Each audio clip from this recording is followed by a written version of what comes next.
Graça e paz. É um prazer muito grande, mais uma vez, nós nos encontrarmos aqui na casa do Senhor para mais um estudo bíblico.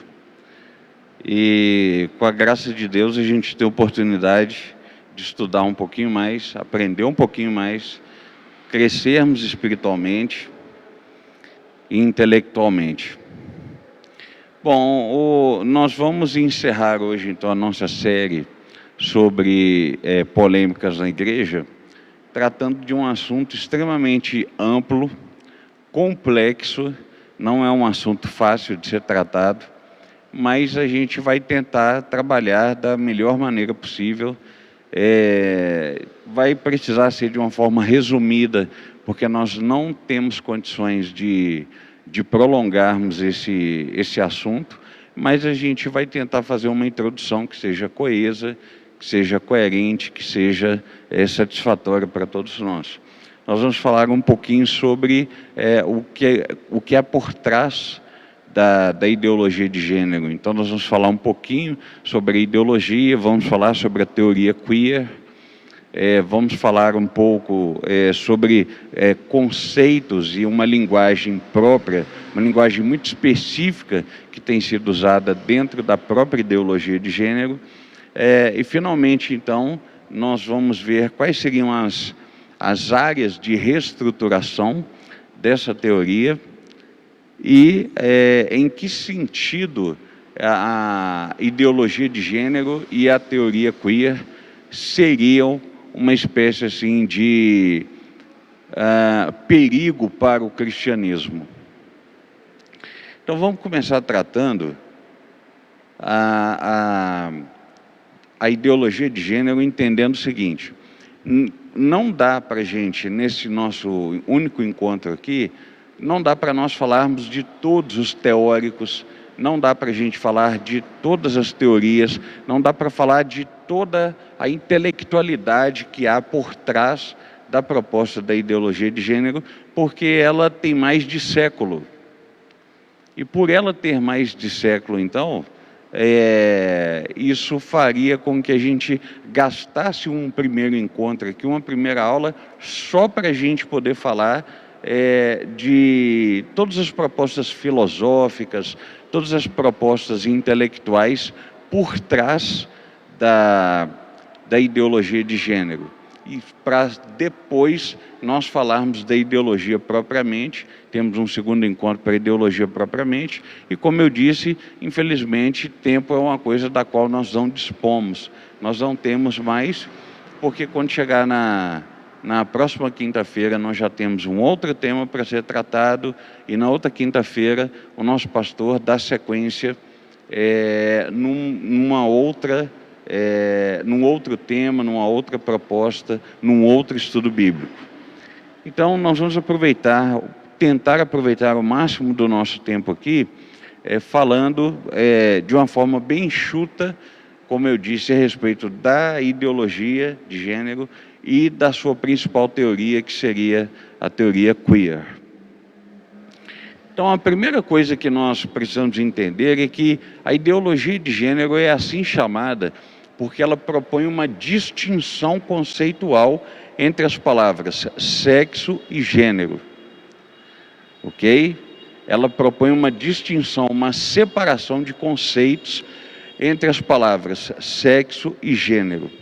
Então, na perspectiva bíblica, por exemplo, sexo é aquilo que me constitui biologicamente. E o gênero seria uma decorrência ou uma consequência natural.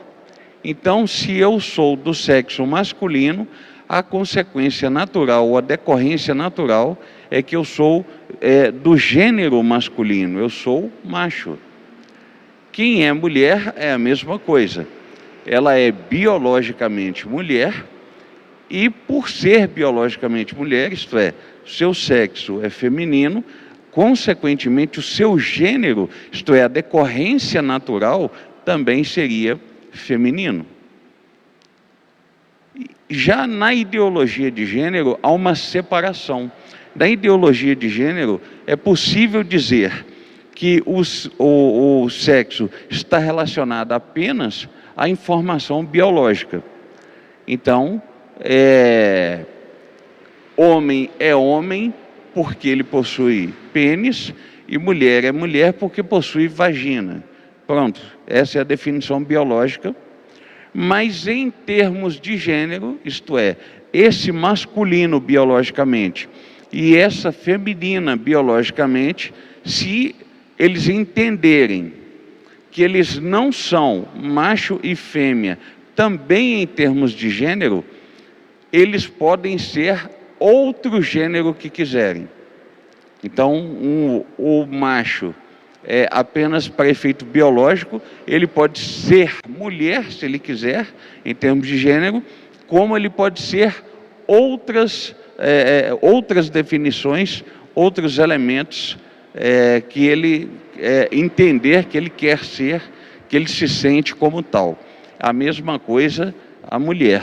A mulher, em termos biológicos, então, ela pode se declarar em termos de gênero como um homem, ou como uma trans, ou mesmo como outros elementos de gênero que têm surgido e que têm sido reconhecidos, então, dentro do movimento LGBT e tal, e esse tipo de coisa. Então, em diversos países, inclusive no Canadá, na Suécia, na Holanda, já se chegou e hoje já se tem hoje cerca de 45 gêneros. O que seriam esses 45 gêneros?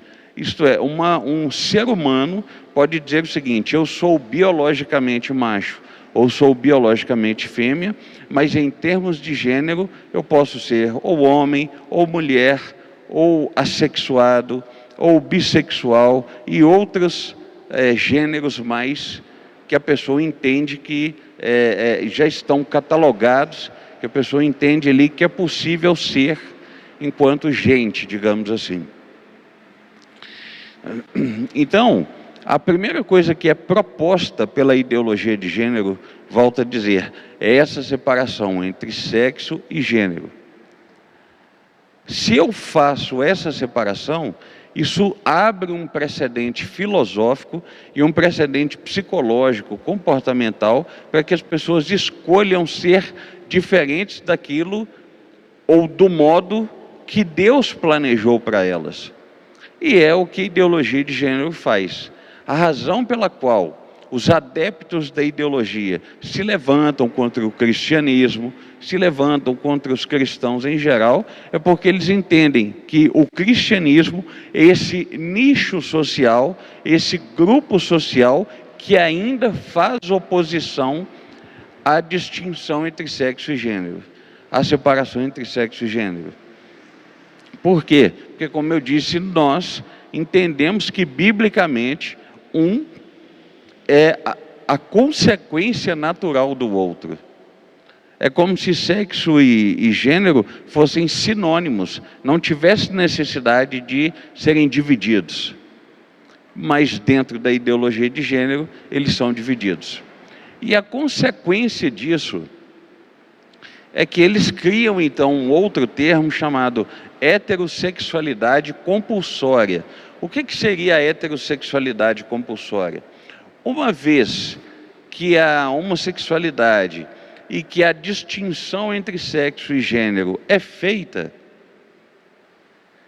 entende-se que todo aquele que é heterossexual, é como se isso fosse uma espécie assim, quase que de uma doença. É uma anomalia, é uma anormalidade ser heterossexual. E aí, por que é chamado de compulsória? Porque entende-se que a construção do gênero, isto é, a opção que a pessoa faz de ser homem, de ser mulher, de ser trans, de ser assexuado, de ser bissexual, de ser o gênero que ele entende, que ele quer ser, seria uma construção social. Ora, se o gênero está relegado, está diminuído a ser apenas uma construção social, então a heterossexualidade supostamente também é uma construção social. A ideia de que a menina nasce menina e logo a seguir os pais por exemplo, vestem nela rosa, ou dão para ela uma boneca, ou dão para ela um fogãozinho para ela brincar de casinha. E a ideia é de que os meninos, quando nascem, vestem de azul, por exemplo, ganham uma bola, ganham um carrinho, ganham uma metralhadora, ganham um boneco de soldadinho, qualquer coisa do tipo, que os leva a esse tipo, então, de entendimento, isto é, de se verem, ambos se verem como heterossexuais. Isso é visto pelo movimento dos adeptos da ideologia de gênero como algo doentio, como algo que não deve ser feito. É como se os pais estivessem interferindo na liberdade dos filhos de escolherem o seu gênero. Então, para aqueles que são um pouco mais abertos ao diálogo, eles vão dizer o seguinte, que talvez até seria possível que uma pessoa se tornasse heterossexual. Mas ela deve se tornar heterossexual por uma opção própria, e não por interferência dos pais, ou interferência da escola, interferência dos professores, interferência da sociedade, interferência de quem quer que seja. Muito pelo contrário. Como eu disse, isso precisaria partir da pessoa, é uma opção da pessoa. Essa é a perspectiva, então, da heterossexualidade compulsória. É isso que ela significa. Significa que um grupo de pessoas foi induzido pela sociedade e pelos seus pais a se tornarem heterossexuais. E aí, ao se tornarem heterossexuais e propagarem esse tipo de ensino, transmitirem esse tipo de ensino para a próxima geração, então, essa transmissão de ensino é chamada de heterossexualidade compulsória. Em outras palavras, é compulsória porque é como se fosse uma espécie assim de opressão, uma espécie de obrigação. Um grupo maior, um grupo que é de uma maioria que é opressora, se vê no direito de ensinar para a geração seguinte que ela precisa ser heterossexual. Então, quem é adepto do movimento da ideologia de gênero, enxerga dessa forma. E cria, então, a expressão heterossexualidade compulsória. Ainda dentro da linguagem criada por esse grupo, existe a chamada heteronormatividade, que é diferente da heterossexualidade compulsória. Se a heterossexualidade compulsória é essa ideia de que todos são heterossexuais por opressão, por obrigação, a heteronormatividade seria a consequência de eu ter um grupo de pessoas heterossexuais. Esse grupo de pessoas, então, que são heterossexuais, eles têm formas específicas de conviver socialmente. E, então, essas formas específicas de convívio, esses elementos comportamentais, é que seriam chamados de heteronormatividade. Então há uma diferença, volto a repetir, entre heterossexualidade compulsória e heteronormatividade. A heteronormatividade seria uma espécie de consequência imediata da heterossexualidade. Uma vez que eu sou heterossexual, o meu comportamento é heteronormativo. Isso ficou claro, gente? Ok? Então, diante desse tipo de discurso, o que a ideologia de gênero faz é lutar contra a heteronormatividade e lutar para que não haja heterossexualidade compulsória. Em outras palavras, lutar para que já na base do ensino as pessoas aprendam a fazer uma separação entre sexo e gênero. Porque se elas fizerem essa separação entre sexo e gênero, fica mais fácil combater a heterossexualidade compulsória e a consequente heteronormatividade. Então, de todas as teorias, de todas as propostas que fortalecem a ideologia de gênero e que lutam ali para a desconstrução da família, para a implementação do marxismo, para a implementação do chamado marxismo intelectualizado, que é a proposta do Antônio Gramsci, também chamada de gramscismo. Diante de todas as propostas, dentre todas, existe uma, então, que tem cerca de 40 anos de existência, que é a chamada teoria queer, que seria, então, como eu disse, a principal das teorias, a principal a proposta de sustentação filosófica do movimento de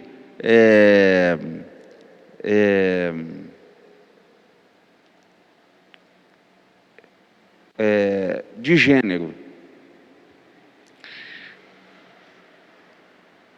De que maneira, então, funciona a teoria queer? Vamos começar conceituando, então, a expressão queer, entendendo um pouquinho da sua origem e vendo quais são os campos que ela aborda.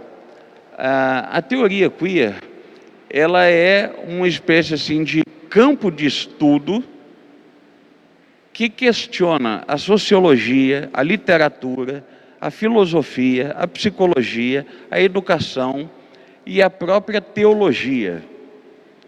Ok? Mas de que modo ela levanta esse questionamento? Ela se baseia nas experiências sexuais que constituem a exceção à norma da heterossexualidade. Então, eu vou repetir. Ela se baseia nas experiências sexuais que constituem a exceção da norma da heterossexualidade. Em outras palavras, a teoria queer vai te dizer o seguinte: não existe só a heterossexualidade, existe a homossexualidade e existe a opção por outras manifestações de gênero. Ainda que a maioria esmagadora da sociedade seja heterossexual, nós precisamos levar em consideração que existe a escolha por outras modalidades de gênero que não seja a heterossexualidade. Nós precisamos levar isso em consideração. Então, eles reivindicam que a sociedade dê atenção para aquilo que é exceção, dê atenção para a homossexualidade, dê atenção para a transexualidade, dê atenção para a bissexualidade, dê atenção para outras experiências de escolha de gênero que sejam diferentes, então, da heterossexualidade. Quando, então, a sociedade olha para essas outras pessoas, a sociedade é chamada a responder. E então, o que acontece com essas pessoas? Por que isso acontece? E aí, evidentemente que não há uma honestidade intelectual na ideologia de gênero quando ela pede atenção da sociedade. Porque ela não está pedindo uma igualdade no sentido de dizer assim, vamos tentar conviver. Heterossexuais, homossexuais, transexuais, bissexuais e outros demais gêneros. Não. O que se pede é a erradicação absoluta e completa da heterossexualidade. É que se acabe de forma definitiva com a heterossexualidade. Essa é a bandeira da ideologia de gênero. Essa é a proposta final da ideologia de gênero. O encerramento, o término, a erradicação absoluta da heterossexualidade. É isso que eles estão pedindo, ok? Então, o termo queer significa estranho, em inglês, estranho. E aí, criou-se o termo estranho, originalmente na Inglaterra, para fazer menção a uma espécie de um bairro que existia, onde pessoas que não se identificavam com a heterossexualidade conviviam entre si. Então o ambiente era chamado de Queer Street, isto é, a Rua dos Estranhos. E a Queer Street acabou virando uma espécie de um posterior movimento, em que, quando o pessoal deu o nome de estranhos, para que eles mesmos se autodenominassem, eles entenderam, todos eles entenderam, não, eu consigo me identificar sendo chamado de estranho, porque, de fato, há uma estranheza. Eu não consigo me identificar como heterossexual. Ou eu me identifico como homossexual, ou eu me identifico como transexual, ou bissexual, ou outro gênero qualquer. E o resultado disso é que quem começou a articular a respeito dessa ideologia de gênero a partir desse movimento, intitulou essas pessoas como queers, isto é, como estranhos, e todo mundo aceitou. Então, daí a teoria passou a se chamar de teoria queer. Isto é um movimento que causa uma certa estranheza dentro da heterossexualidade, mas é porque são pessoas que não conseguem se identificar nessa perspectiva heterossexual. E aí, de que forma, então, como eu disse, o pessoal questiona a sociologia, questiona a literatura, questiona a psicologia, a educação, a filosofia e a teologia. Eles não questionam, como eu disse, no campo das ideias, olha, vamos filosofar. Não, eles questionam a partir da experiência. Há pessoas de outros gêneros e que eles precisam ser explicados. Mas, como eu disse, quando eles pedem a explicação, eles não pedem a explicação para conseguir conviver. Eles pedem a explicação para mostrar que essas pessoas cujo gênero é diferente da heterossexualidade, elas é que estão certas.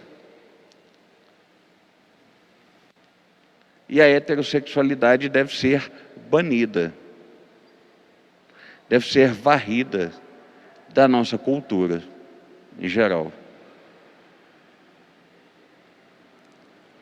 Então, essa é a proposta da teoria queer. E aí, de que maneira eles fazem isso? Isto é, partindo agora para a prática, de que modo a teoria queer dá conta de entrar dentro da sociologia, da literatura, da psicologia, da educação e da teologia para falar dessas exceções sexuais. Ela entra dizendo o seguinte: não existe natureza sexual. Não existe ou não existiria uma natureza sexual. Alguém que nasce homem, alguém que nasce mulher. Existe apenas o historicismo, isto é, existe apenas a construção histórica e social dos significados de homem e mulher. Ser homem ou ser mulher seria apenas um significado.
porque os filhos se recusaram a assistir esse tipo de ensino nas escolas,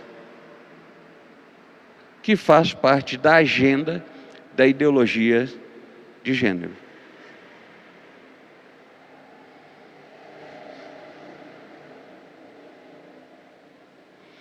Então, quando alguém questiona a sociologia, quando alguém questiona a psicologia, quando alguém questiona a educação, a filosofia, a literatura e até a própria teologia, esse alguém que é adepto da ideologia de gênero, que está questionando, a partir das experiências de exceção de sexualidade, que são essas outras, digamos assim, mutações de gênero, essas outras opções de gênero, a pessoa que está questionando é porque ela entende que hoje, quando você vai estudar a sociologia clássica, a psicologia clássica, a filosofia clássica e até a própria teologia clássica, estes são campos de conhecimento que constroem as bases culturais do pensamento ocidental.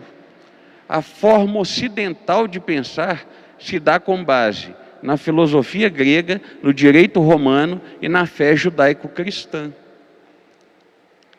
Então, quando eu questiono dentro dessas áreas, a partir dessa sexualidade transviada, digamos assim, desvirtuada,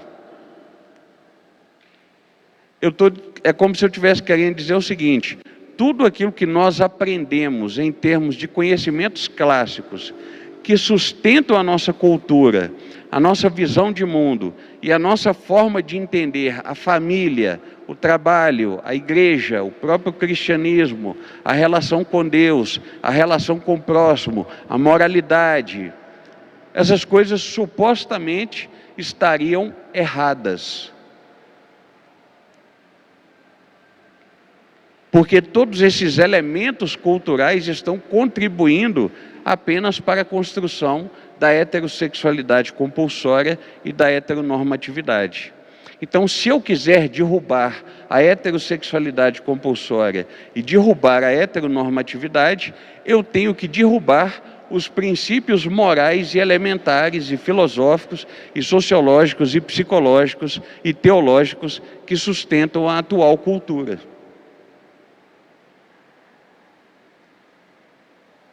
E dizer o seguinte, que não existe natureza, isto é, não existe essência sexual que distingue, que diferencia homem de mulher.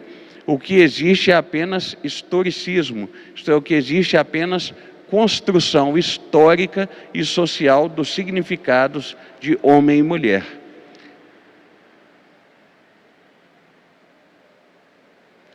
Essa é a proposta da ideologia de gênero a partir da teoria queer. Até aqui tudo bem, pessoal? Tranquilos? Quais seriam então as 3 áreas de atuação dentro da cultura que a teoria queer bate, que a teoria queer ataca para poder desconstruir a cultura ocidental? Ela bate no que nós chamamos de práticas de si, discursividade e instituições. As práticas de si é o que nós chamamos na filosofia e na psicologia de práticas de formação do eu. Isto é, nós, de forma consciente ou inconsciente, não apenas quando temos filhos, ou quando temos filhas, nós ensinamos para esse filho como é ser homem e para essa filha como é ser mulher. Então nós não apenas temos o filho biologicamente masculino ou a filha biologicamente feminina, nós, por consequência educacional, ensinamos para esse menino como é ser macho, como é ser homem. E ensinamos para essa menina como é ser fêmea, como é ser mulher. Então, esses ensinos dados pelos pais esses ensinos dados também pela escola e esses ensinos dados pela sociedade são os ensinos que nós chamamos de práticas de formação do eu. Um exemplo disso é quando a gente dá brinquedos para as crianças, para os nossos filhos. Quando eu pego um carrinho e dou para um menino, e quando eu pego uma boneca e dou para uma menina, eu estou contribuindo com a formação do eu dela.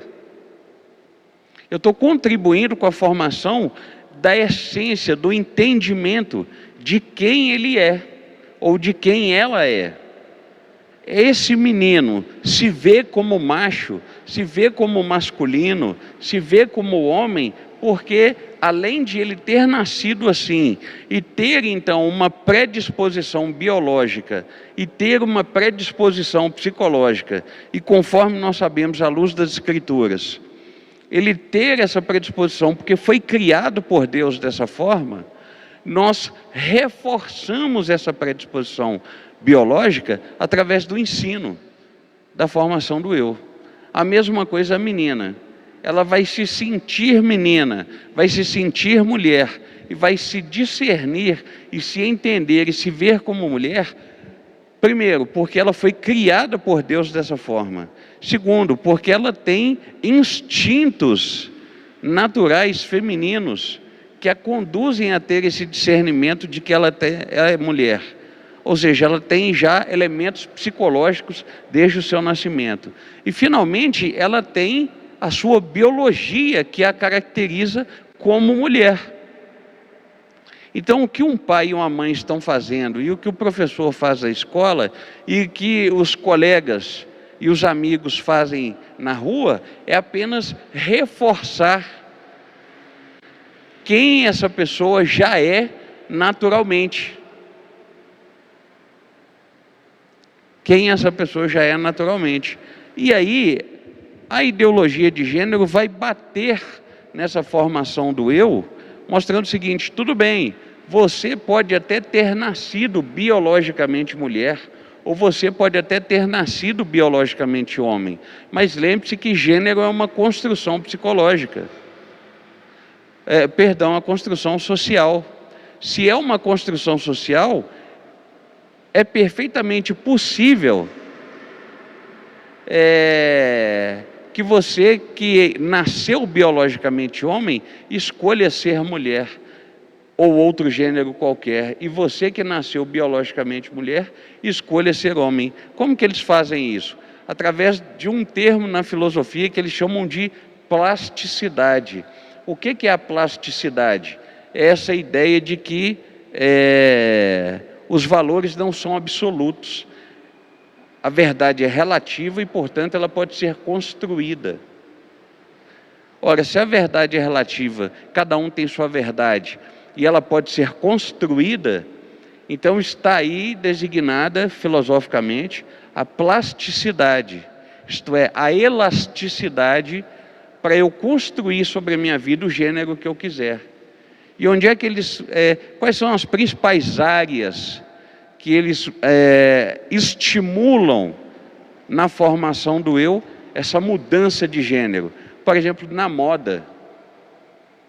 Vocês já devem ter visto revistas de moda ou ensaios em que homens são estimulados agora a usar saia. Aí alguém fala assim: mas lá na Escócia, homem usa saia. Não, mas a gente não está falando da Escócia.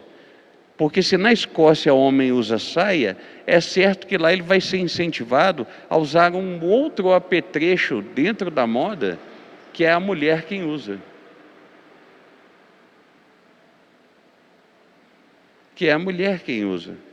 Mulheres são estimuladas também na moda, a vestir roupas que são próprias de homens.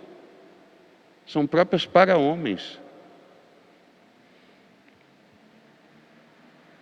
Quando você pega, por exemplo, aquela professora de filosofia que dá aula de literatura, a Judith Butler, que é uma das intelectuais, não só que incentivam o movimento feminista, mas incentivam o movimento da ideologia de gênero.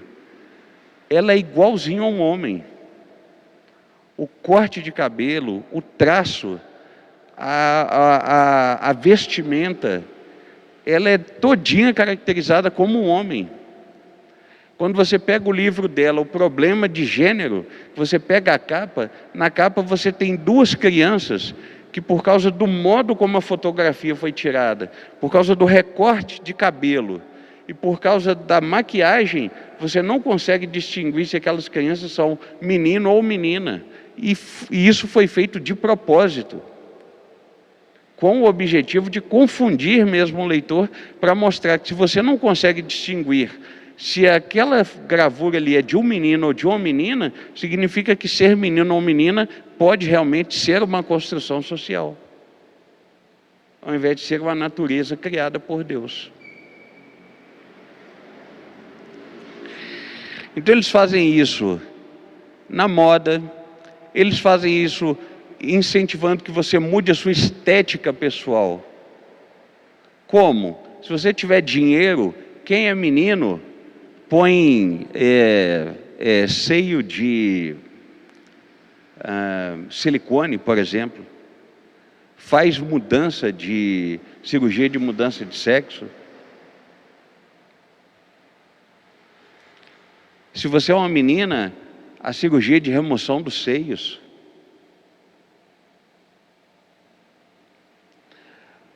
O implante de hormônios para que você tenha pelos faciais, barba, bigode. Tudo isso é estimulado, tudo isso é incentivado nesse campo da formação do eu. Uma outra área também que a ideologia de gênero bate dentro da nossa cultura é na chamada discursividade. O que é a discursividade? Nada mais é do que a construção da história. Antigamente existia um critério metodológico muito mais rigoroso para que a história fosse construída. Apenas documentos considerados oficiais eram consultados para que os livros de história fossem elaborados. Hoje, a partir da proposta da Escola de Frankfurt, na Alemanha, e a partir de Michel Foucault, que é um filósofo que contribui para uma área que a gente chama de pós-estruturalismo, eu não vou ficar entrando em detalhes técnicos aqui, o que ele propõe é o seguinte, é que qualquer elemento sirva para a construção da história. Um filme, uma foto, uma novela, qualquer registro serve para a construção da história. E o que isso tem a ver com a ideologia de gênero? Simples. Se qualquer elemento serve para a construção da história, então você agora pode pegar teóricos que são adeptos da ideologia do gênero, pegar elementos como fotos, filmes, cursos, novelas, teatros, cursos universitários, e transformar isso em documentos de registro histórico e dizer, está vendo? Naquela época já existia diversidade de gênero. Naquela época, assim, assim, assado, já existia homossexual. Naquela época, assim, assim, assado, já existia o bissexual ou o transexual.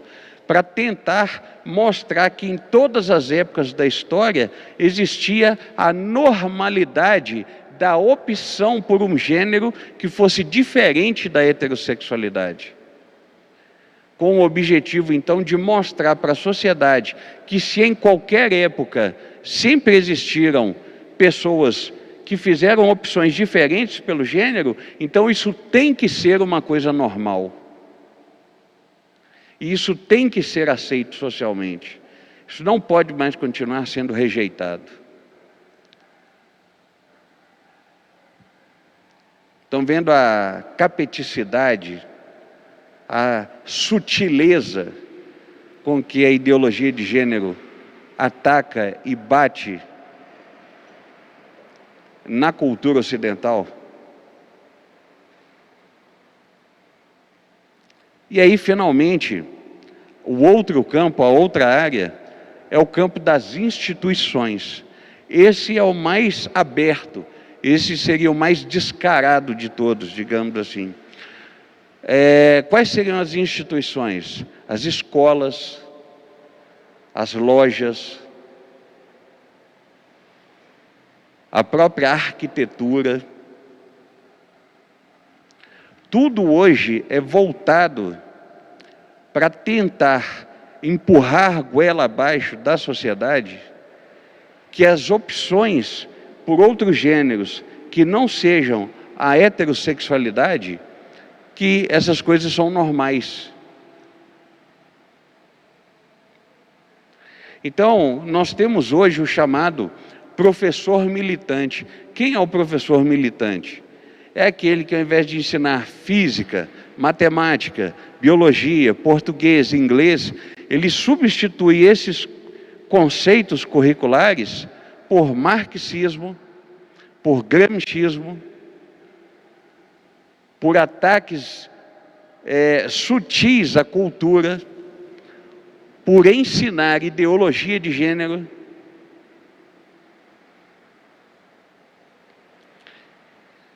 Então, quem são esses professores? São pessoas adeptas da proposta de ideologia de gênero,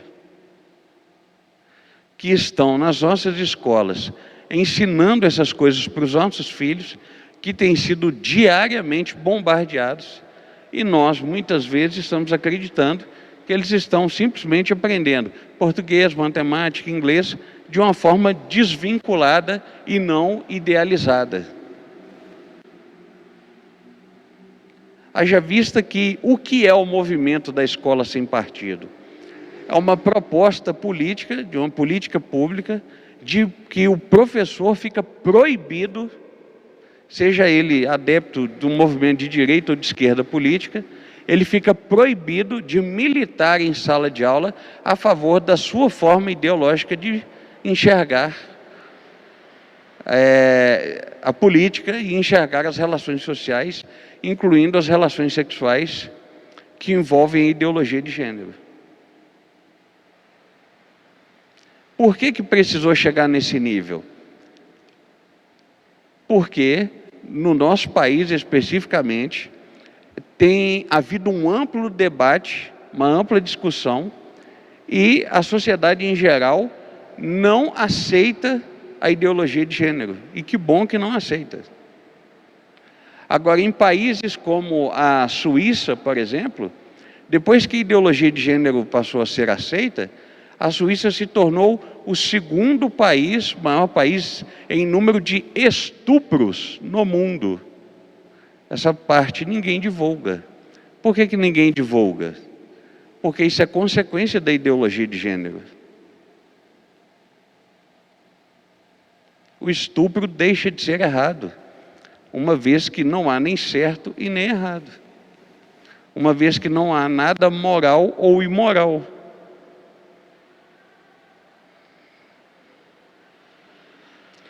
Uma vez que o meu filho ou seu filho, aos 12, 13 anos de idade, recebe aula de educação sexual, como no Canadá a partir dos 10 anos, se houver um consentimento dessa criança de 10 anos de se relacionar sexualmente com alguém acima de 18 anos, isso não é mais considerado crime. E isso aí é um prato cheio para quem é pedófilo. É o pedófilo que vê uma rica oportunidade de aliciar a criança, já que nesse país a ideologia de gênero predomina e não é mais problemático ensinar sobre educação sexual para uma criança de 10 anos.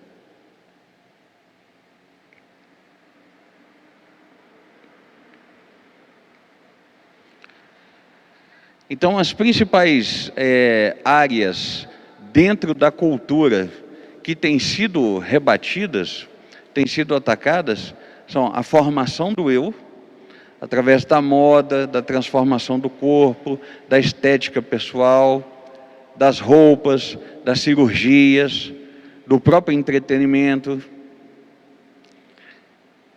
A outra área tem sido a discursividade, que é a ideia de você construir a história do modo como você quiser e qualquer elemento servir como documento para a construção da história, para que então supostos documentos da identidade de gênero venham à tona para serem reforçados como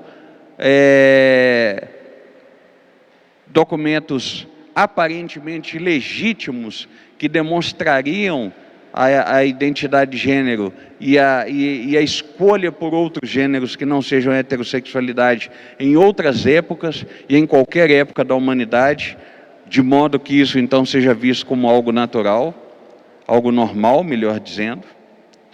E as instituições como as escolas, as lojas, a própria arquitetura. E finalmente,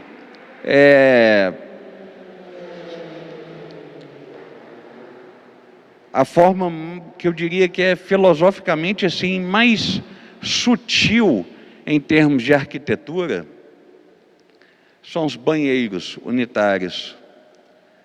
A ideia de que você pode ter um banheiro que é publicamente frequentado por homens e mulheres.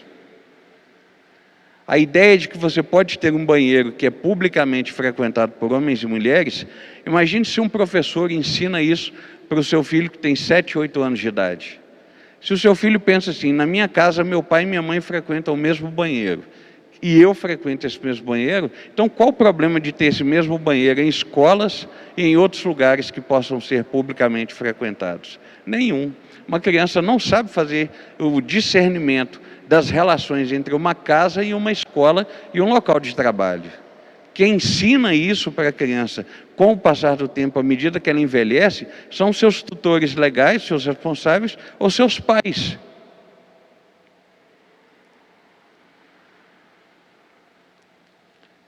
Então, quais seriam as implicações de hoje você chegar numa igreja e ter um banheiro unitário? Quais seriam as implicações de no seu local de trabalho você ter um banheiro unitário? Até que ponto a mente humana se adaptaria e se moldaria ao pecado e nós abandonaríamos o conceito de verdade em nome da ideologia de gênero? Filosoficamente, como eu disse, o que há por trás é a negação da naturalização do gênero. É a negação de que existe a natureza macho e a natureza fêmea. De que existe homem e existe mulher, não só por distinção biológica, mas psicologicamente e existencialmente há uma diferença entre o masculino e o feminino. A ideologia de gênero é contra isso, é contra essa naturalização, é contra essa ideia de que existe uma essência do masculino e uma essência do feminino. Essas seriam apenas construções sociais. Consequentemente, há um questionamento contra a metafísica do pensamento ocidental. O que é metafísica? É o campo da filosofia em que nós estudamos a origem extrafísica de todas as coisas. E na origem extrafísica, nós ainda cremos em Deus. Cremos que existe o Deus judaico-cristão. Cremos que ele é diferente do restante da sua criação. Cremos que a natureza macho e a natureza fêmea foram criações desse Deus. Cremos que o modo de ser do homem e o modo de ser da mulher estão pautados na Bíblia Sagrada. Quando eu falo modo de ser, eu me refiro à questão da moralidade. Eles estão pautados na Bíblia Sagrada. Nós cremos nisso. Cremos que a Bíblia é a palavra de Deus. Como eu disse no início do estudo, é por isso que o cristianismo é perseguido. É por isso que o cristianismo não é aceito dentro da ideologia de gênero. É por isso que a gente sempre se pergunta, não é? Como é possível um cristão ser de esquerda? adepto do movimento de esquerda, sabendo que por trás disso existe marxismo, gramicismo, comunismo, ideologia de gênero e feminismo e tantas outras coisas que não são bíblicas. Como é que um cristão consegue dizer isso sob o pretexto de que ele está pregando igualdade? Ué, a Bíblia já prega igualdade, a Bíblia já ensina igualdade. Eu não preciso ser de esquerda para ser adepto de igualdade, não. Eu não preciso ser de esquerda para saber que existe injustiça social, não.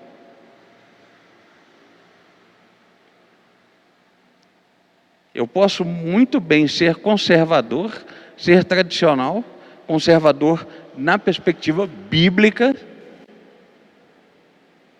e ser alguém que luta contra a injustiça social. Então eu fico a pensar como que o sujeito se diz cristão e ao mesmo tempo de esquerda. É um contrassenso. Não tem jeito de ser as duas coisas ao mesmo tempo. Só na cabeça de quem não foi devidamente esclarecido a respeito de o quanto todas essas ideologias são antibíblicas.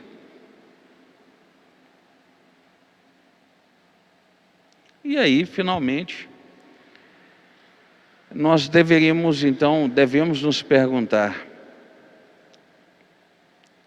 de que modo a ideologia de gênero se constituiria como uma espécie de ameaça para o cristianismo? Primeiro, a Bíblia ressalta que há claramente diferenças sexuais naturais, biológicas, psicológicas, existenciais, que foram criadas por Deus nas nossas vidas. E quem é adepto da ideologia de gênero é contra essas diferenças. Ele vai ressaltar o tempo todo que homens e mulheres são iguais.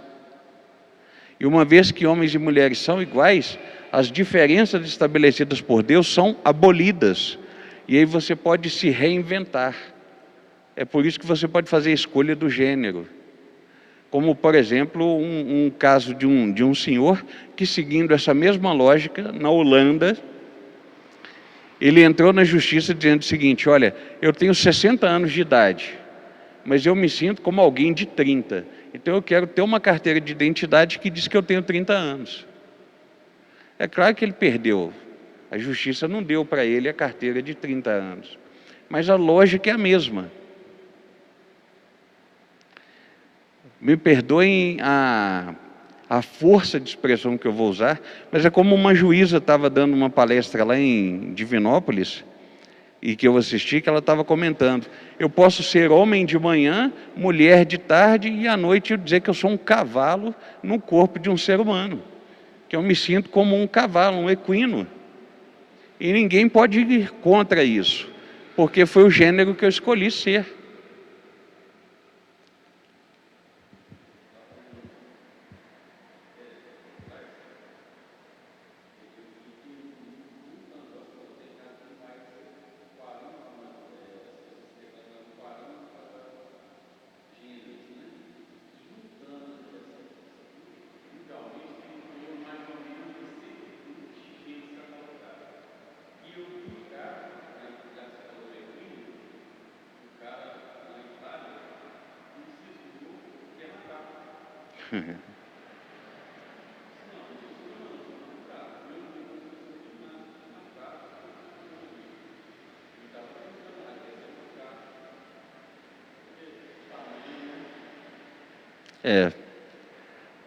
Na verdade, a gente como cristão fica muito triste com tudo isso. Nós não aprendemos sobre ideologia de gênero e não estamos aqui para agir com hostilidade, para agir com grosseria, com falta de educação. Não, o nosso olhar deve ser sempre um olhar misericordioso, um olhar de perdão. E a gente sempre deve tratar com maturidade, com elegância, sem fazer falta de educação, mas sendo bíblico. Olha, você é um ser humano como eu. Você é a imagem e semelhança de Deus, igual eu sou. Mas se você se vê como um macaco, ou se você se vê como um cavalo, ou se você se vê como um tigre, uma barata, enfim, não sei. Eu não sou obrigado a concordar com a sua postura. Eu não sou obrigado a concordar com o seu estilo de vida.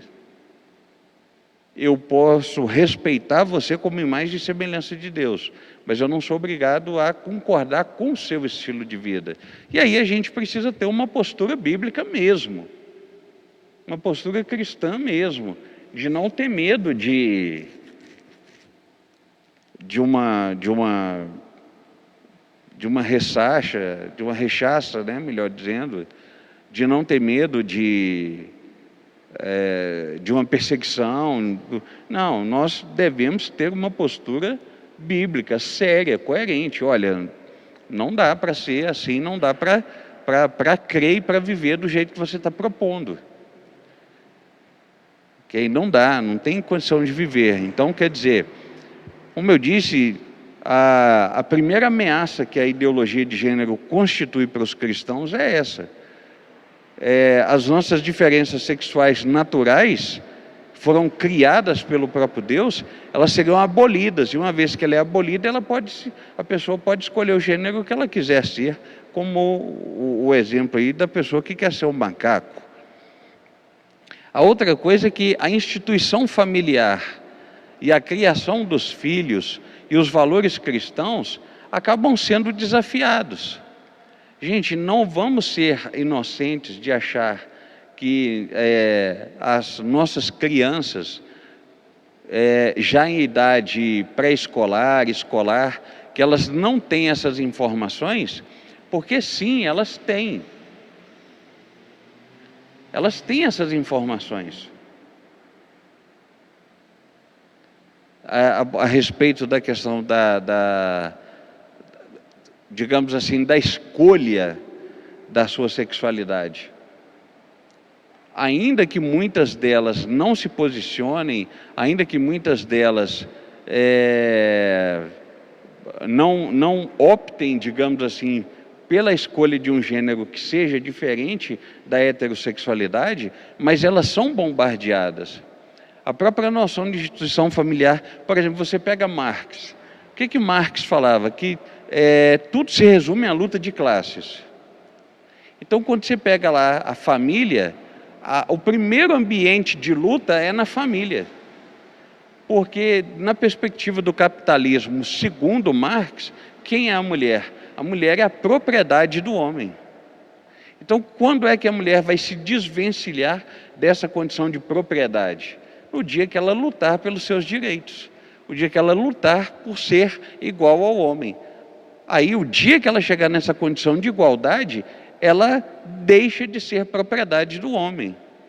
E quem foi, dentre os movimentos, que levou mais a ferro e fogo o ensino de Marx de que dentro do capitalismo a mulher é propriedade do homem? O movimento feminista. Ao ponto de a Simone de Beauvoir,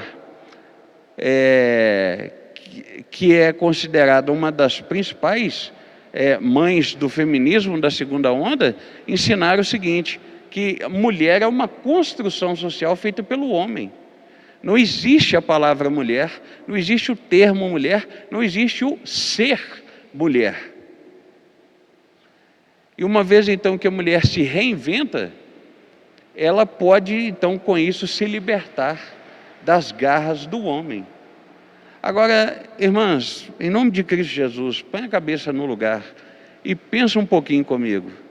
O que aconteceria com a humanidade se vocês que têm o dom da vida parassem de gerar? Se vocês decidissem não engravidar, não serem mães, a humanidade, gente, ia entrar em extinção. Não precisa de ir muito longe para pensar esse tipo de coisa. É óbvio que a humanidade ia entrar em extinção. Então, como que alguém consegue ser adepto de um conceito desse, de desconstrução da família nesse nível tal, de ver a mulher como propriedade do marido, e ver a capacidade de gestação e a capacidade de amamentação como capacidades criadas pelo homem para escravizar a mulher. Meu Jesus Cristo! Nós não temos nenhum embasamento, nem bíblico e nem científico, de que um dia um homem foi lá e construiu um útero materno, construiu um seio feminino. É evidente, é auto-evidente que isso faz parte da biologia e da condição existencial de vocês.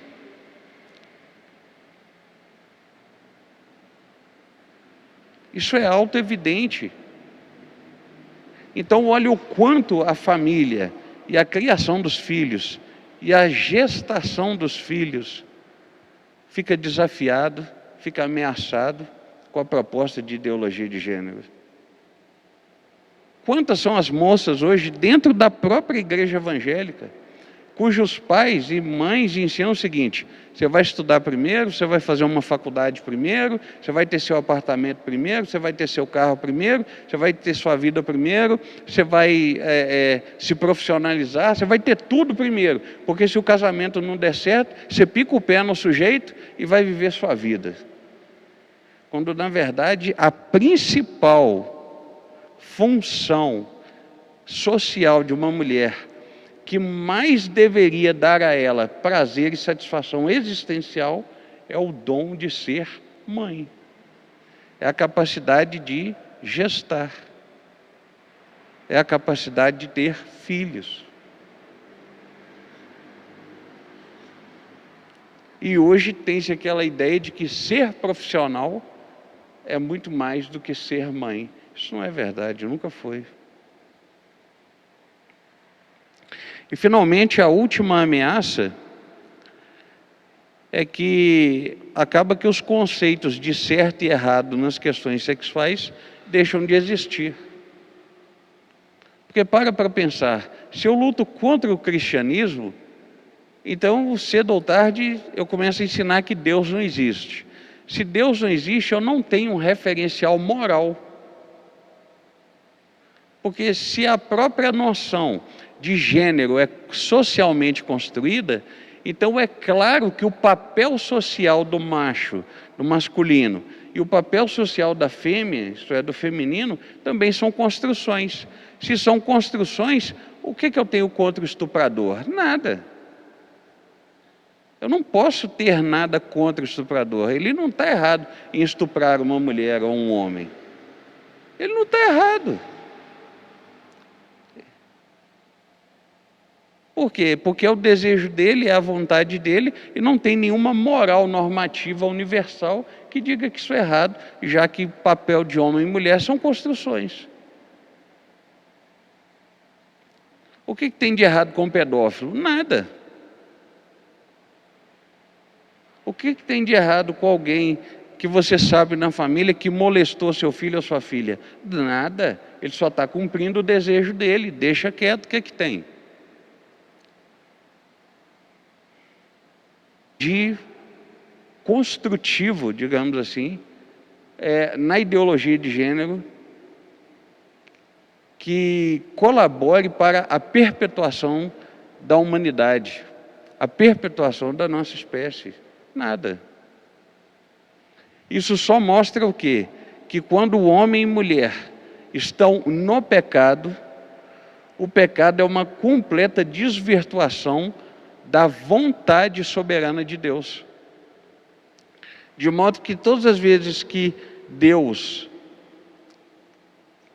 criou, Ele estabeleceu regras claras de funcionamento para aquilo que Ele criou.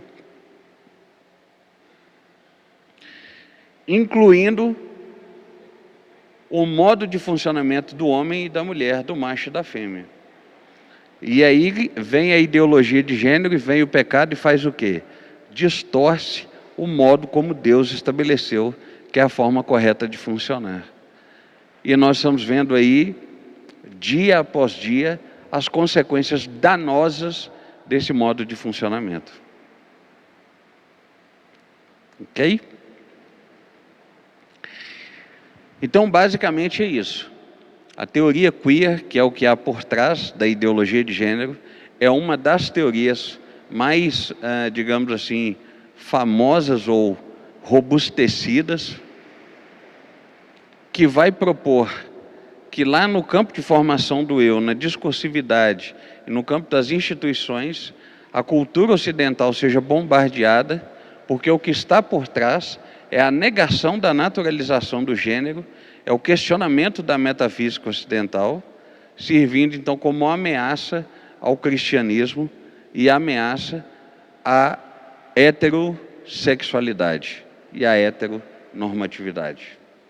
Mas essa foi a síntese do que nós trabalhamos hoje. Como eu disse, é uma pena que a gente não tem muito prazo para trabalhar muito conteúdo sobre isso, mas, de repente, quem sabe, num outro momento, num futuro próximo, a gente não volte a falar de ideologia de gênero, desta vez apresentando, né, os seus principais teóricos e as suas principais propostas que levaram à ideologia de gênero, ok? Então, muito obrigado. Eu abro para perguntas. Alguém tem pergunta? Alguma consideração para fazer?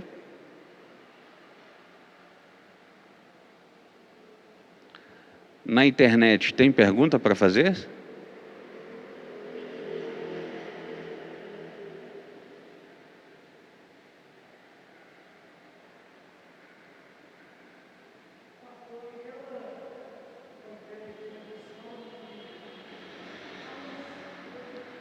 Por favor, querido, tira a máscara para eu poder te entender.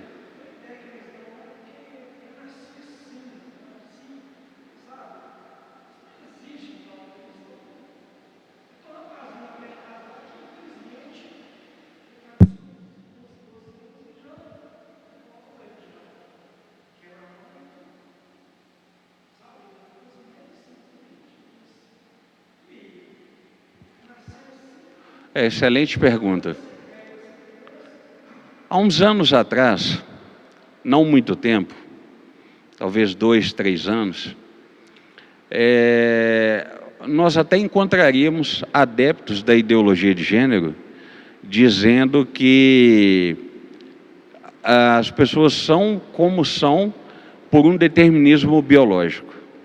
As pessoas são como são, por exemplo, homossexuais, bissexuais, transexuais, porque nasceram assim. Mas aí, então, a partir dos próprios estudos filosóficos e da própria proposta da teoria queer, que é uma diversidade que desconstrua a identidade ocidental, uma diversidade que desconstrui a identidade ocidental, então eles descobriram que não dá mais para falar em identidade.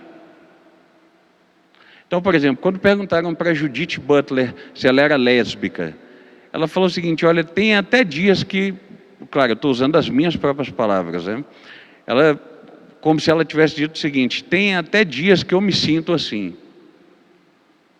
E se a gente perguntar por aí se há outras lésbicas, certamente que há. Mas a gente tem que deixar isso como um campo em aberto. Em outras palavras, ela não quis se autoproclamar como lésbica, porque se ela se proclamasse assim, ela estaria entrando em contradição com a teoria dela, que é de reforçar a diferença que desconstrói a identidade. Por quê? Porque se ela já coloca sobre si uma identidade que é ser lésbica, alguém vai falar assim: mas espera aí, então você está entrando em contradição, porque você diz que ninguém pode ter identidade, mas você acabou de se auto-identificar como lésbica. Então esse discurso hoje em dia, de alguém que vira para você e fala assim: eu nasci assim, nem o próprio movimento LGBT concorda com isso. Então, se de repente você aborda a pessoa numa tentativa de evangelização, um exemplo, e alguém do movimento LGBT presenciasse a sua evangelização, e a pessoa dissesse para você: eu sou assim porque eu nasci desse jeito, o próprio adepto da identidade de gênero ia falar, não, você não nasceu desse jeito. Isso aí foi uma escolha sua. Você não nasceu desse jeito. Eles não aceitam dizer que alguém nasceu desse jeito. Então, esse é um argumento que está praticamente falido no meio daqueles que são adeptos da ideologia de gênero, qualquer que seja o gênero que ele tenha escolhido. Ok?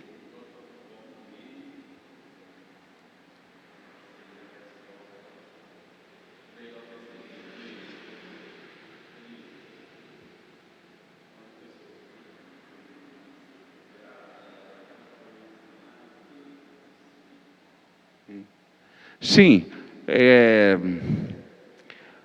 sempre a partir, né, dessa ideia que foi colocada da teoria queer, sempre agora é uma construção social. Uma vez que é uma construção, a pessoa foi influenciada pelo meio, ela teve ali algumas interferências, mas é muito interessante, porque perceba a contradição. Se você, como pesquisador, por exemplo, dentro do movimento LGBT, dentro dos adeptos da teoria queer, dentro dos adeptos da ideologia de gênero, se você falar assim, olha, fulano de tal é homossexual, e ele optou por esse gênero, ou por essa sexualidade, digamos assim, ele optou porque ele foi influenciado pelo meio. Ok, tudo bem, não tem problema nenhum. Agora, se você disser assim, fulano de tal é heterossexual, não, isso é uma aberração, não pode. Ah, mas ele foi influenciado pelo meio. Pior ainda, vocês estão cerceando a liberdade dele de escolher ser outra coisa que não o heterossexual. Okay? Então há um contrassenso, porque para ser qualquer outra coisa você pode escolher e até ter sido influenciado, mas para ser heterossexual, se você escolheu ser ou se você foi influenciado, ambos os casos são uma aberração, não pode. Ok?